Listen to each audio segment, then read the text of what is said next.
It's because he hates us. I mean, what other explanation is there? He couldn't give us one thing. He couldn't give us just this one little thing for us to enjoy without us knowing that it's killing us. There's nothing good in this world that doesn't simultaneously hurt us. Alcohol destroys your liver. Chocolate makes you fat and is also unethically sourced. Coffee gives you energy but gives you the runs and is also unethically sourced. And I don't know what kids in the world make cigarettes. I don't know if they're the ones in New Zealand, or I don't know what kids in what foreign country are chopping up cigs, and God bless them if he still does that. If he's still in the blessing business. But it's just not fair. I think he handcrafted this world because he wants to watch us suffer. Because if he truly loved us, he would have given us something that was good for us. That was simultaneously brought us infinite joy. I mean, what makes a human happier than a cig? But he had to make it bad for us. Because he doesn't want to see us smile. He doesn't want us to innocently, rip cigs with our friends. Not without him planting in the back of all of our minds the fact that we're slowly killing ourselves. We can't have a sip of alcohol without knowing that this isn't good for us. We can't do, God.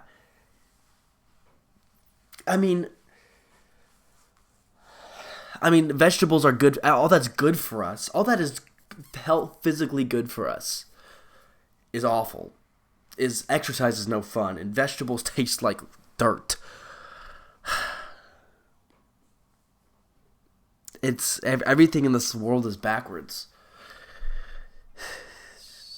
I'd like to think that heaven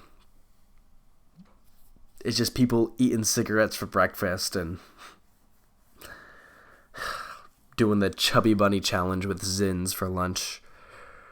That's my paradise. That's my paradise.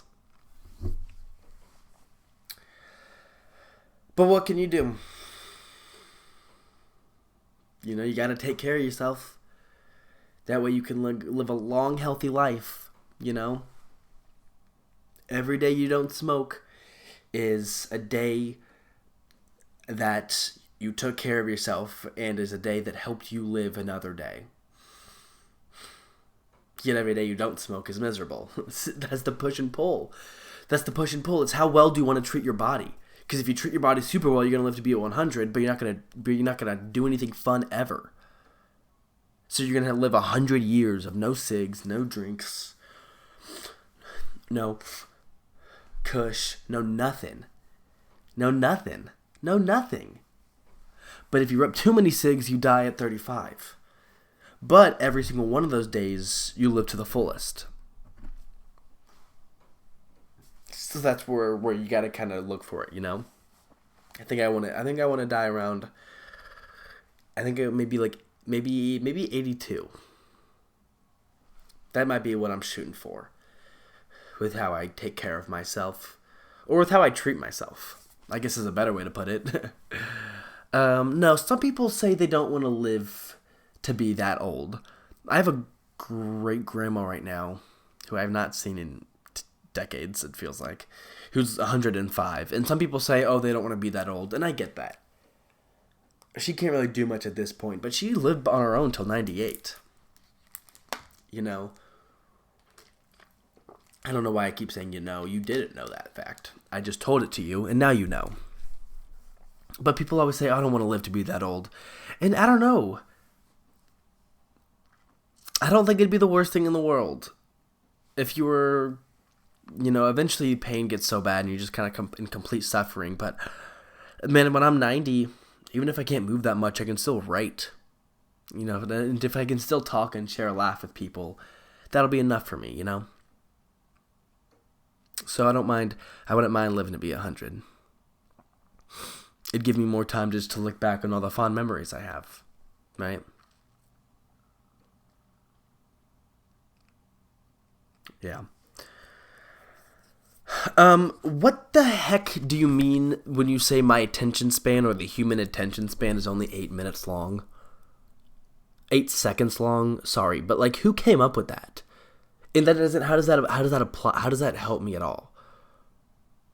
What does that 8 seconds mean? 8 seconds of staring at I pay attention to everything in my life more than 8 seconds, whether it's a YouTube video, whether I'm at work, this or that. So what does it even mean? And I'm actually gonna just look it up right now. What does it mean? My attention span is 8 seconds. Because I was thinking about this today. This doesn't make any dang sense. Never once in my life. An 8 second means that you can only focus on something for roughly 8 seconds before becoming easily distracted. Maybe, but it depends what you're focusing on. Yeah, if you have to talk to a relative after 8 seconds, you're gonna want to blow something up. But I mean, it's just that's such a stupid stat, and it's totally subjective, and it's totally based off whatever it is you're trying to pay attention to. It's a rough estimate that is completely made up bullcrap by some dumb man who I hate. And okay, these are some strong words I'm throwing out. I don't even know where this study came from. Research conducted by Microsoft. Microsoft did this crap? What the freak does Microsoft? Microsoft doesn't know anything. A new study from Microsoft Corporation. Aren't they the people who make Xboxes? Yeah, after 8 seconds of playing an EA Sports game, I lose my mind. This is a stat made up of Microsoft. What do they know? I like some of the Microsoft products. What do they know about attention spans?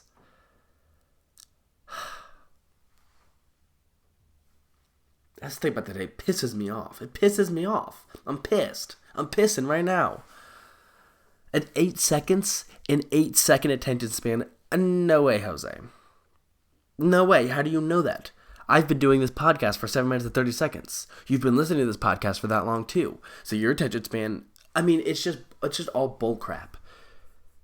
It's just something that Microsoft made up so that way you could feel bad. So that way you have an attention span shorter than a goldfish. Does that make you feel bad?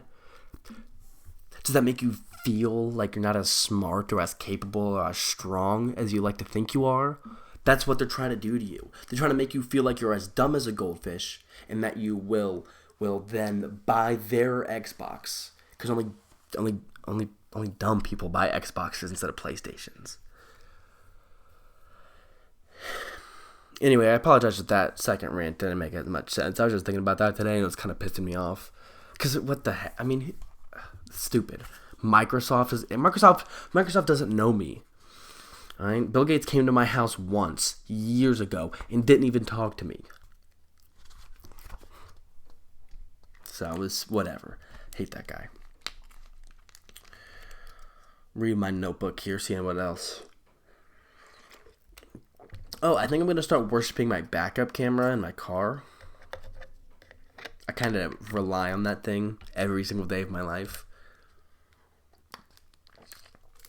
At the place I work at, we have a company car, and I had to drive it to the shop the other day, and I had to pull out of a parking spot, back out of our parking spot, and I didn't have a backup camera. And even though our parking lot was empty and there was no one, I was freaking out. I couldn't see anything. I could not see anything. If someone was right behind me, they would have gotten hit. I need my backup camera to drive. It brings me, and when I got back into my own car and it had the backup camera, it brought me so much comfort. I felt safe with my backup camera.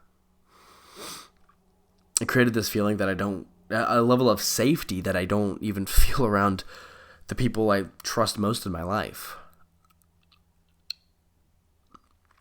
It was beautiful. Just how safe I felt. And just how easy it was to back out of my parking spot. Gosh, I love a good backup camera. During the wintertime when it gets a little salty, a little snow, and you can barely see out of your backup camera, so you put the car in park, you get out, you take your thumb and you wipe off the camera, then you get back inside, you look at the backup camera again, and now it's crystal clear. Dude. So good. When one of your friends is backing out and you know they're backing out, so you go to the back of their car and you stick your head underneath their backup camera so they see you. Ugh. So funny. Such a good bit. It's such a good bit. Thank God for backup cameras, right? I'll give him that one. I'll give him that one. Kudos to him on that one. He really came through. All right, well, thanks for listening to Welcome to Podcast. I was in a Starbucks today, and the vibes are off in those places, dude. Starbucks is just it feels like McDonald's, but worse. The coffee is overrated. But people used to go to Starbucks to sit down and talk to people, and now they just go to Starbucks to get their drink and go. I was in Starbucks, and 20 people were standing by the counter, all staring at their phones, no one talking to anyone. Me and my girlfriend were at a table chatting, waiting for our drinks, but we weren't staying in there either. We also did a mobile order. The mobile order the mobile order has killed vibes. Truly. The mobile order has killed vibes. You used to have to go up and talk to the barista to tell them what you wanted. And then you would tell the barista what you wanted, and then they would hear that, they would make it for you, but then also they'd learn a little bit about you. They know what your favorite order is. Maybe they'd ask you how your day was going. Maybe you tell them a fun fact about something that happened that day. Maybe you didn't. Maybe you just said, oh, my day was fine, and you dropped the conversation. But the mobile order has created, or dare I say, uncreated, an opportunity in the day for us to talk to someone. I go to McDonald's, and the person says, oh, did you have a mobile order? And I said, yes, XQ, blah, blah. And then they say, oh, you had XQ, blah, blah. Is it Peyton? And I say, yep. And they say, okay, you can go ahead. Instead of me having to sit through and tell them everything I want. Instead of me having this conversation with them, they just say, oh, you're this person? Okay, bye. And then you get to the first window, and they don't even have to talk to you because you had a mobile order. So they're just like, oh, keep going. And then the next person, they just hand you your food, and now you're on your way, and you just got food without really having to interact with anyone. All thanks to the mobile order. You used to have to go inside. Heck, even the drive-thru. There's still that little bit of separation, man. So, vibes are off in this world.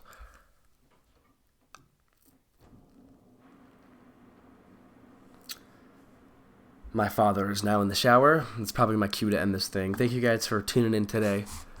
It was good to chat. I hope you guys enjoyed this one. And I'll see you guys soon. Please follow me on Spotify and all other, or some other podcasting platforms. And also please look me up on YouTube. My main channel is Peyton Burdett. I have a bunch of videos on there for you to check out. Oh,